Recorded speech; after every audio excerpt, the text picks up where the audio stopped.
avec, pour moi, le grand défi qui coiffe tous les autres, c'était de donner vraiment à cette maison le sentiment de l'unité. Parce que, bien sûr, il y a une Croix-Rouge, mais il y avait 1000 délégations. Or, je pense que la Croix-Rouge n'est pas seulement l'addition de toutes ces délégations, de toutes ces unités, de tous ces établissements. Ils travaillent ensemble au service d'une association unique et unitaire qui est la Croix-Rouge française. Et c'est à ça vraiment que je me suis consacré essentiellement. La Croix-Rouge est unique. Ce qui attire et qui fait qu'il y a un esprit Croix-Rouge, c'est que contrairement à beaucoup d'autres, nous ne sommes pas une association thématique. On voit que se dessine à la Croix-Rouge une appréhension globale de l'homme, dans tous les moments de sa vie, dans toutes les difficultés. La deuxième caractéristique de la Croix-Rouge, c'est qu'elle n'est pas une association confessionnelle, ni idéologique sur le plan politique ou philosophique. Et elle est très attachée à sa neutralité, son impartialité. Tutti fratelli, disait Henri Dunant sur le champ de bataille de Solferino. Et ça, je crois que c'est très fort. En 8 ans, je n'ai jamais eu l'occasion d'entendre un seul débat à caractère politique, religieux ou philosophique dans cette maison, quel qu'ait été l'environnement du pays. On est concentré sur l'autre, les besoins de l'autre, l'engagement de l'autre. Et le seul parti qui est le parti de la Croix-Rouge, c'est le parti de l'autre, le parti de celui qui souffre, le parti de la souffrance.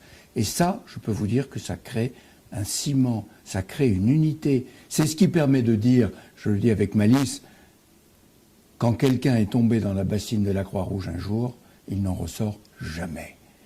Car on est pris. Et moi-même, au moment où je vais prendre un peu de recul, je ne peux pas quitter la Croix-Rouge. Je vais rester un adhérent.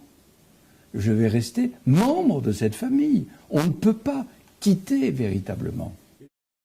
Les bénéficiaires doivent être nos partenaires. C'est-à-dire que l'éthique fait son entrée dans l'humanitaire aujourd'hui. Et le premier grand principe est celui de la bienfaisance et de l'autonomie. Ça veut dire que le bénéficiaire, c'est quand même lui qui nous convoque, car c'est lui qui a besoin de nous, c'est lui qui nous appelle. Donc c'est lui qui est à l'origine de notre action. Et c'est lui qui est en droit de dire « voilà ce dont j'ai besoin ». Il est dans son autonomie de demande et de choix.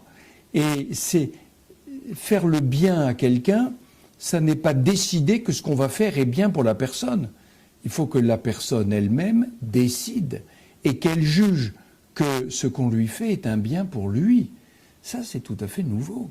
Et d'ailleurs, vous vous souvenez probablement du débat cet hiver où il a fait si froid et où on se demandait s'il fallait entraîner de force les sans domicile fixe dans des hébergements d'urgence où ils auraient plus chaud, etc. Le débat était de savoir s'il fallait respecter leur liberté et plutôt les convaincre que les contraindre, et d'autres qui disaient il faut les prendre de force et les mettre à l'abri de force. Je crois qu'on a compris que l'on ne pouvait pas faire le bien des gens malgré eux, et qu'il fallait qu'ils décident eux-mêmes. Vous savez, il arrive quelquefois qu'on cherche à faire une bonne action dans la journée, mais si vous faites traverser une vieille dame qui n'avait pas envie de traverser, c'est pas une bonne action. Il fallait qu'elle ait envie de traverser, sinon c'est pas la peine.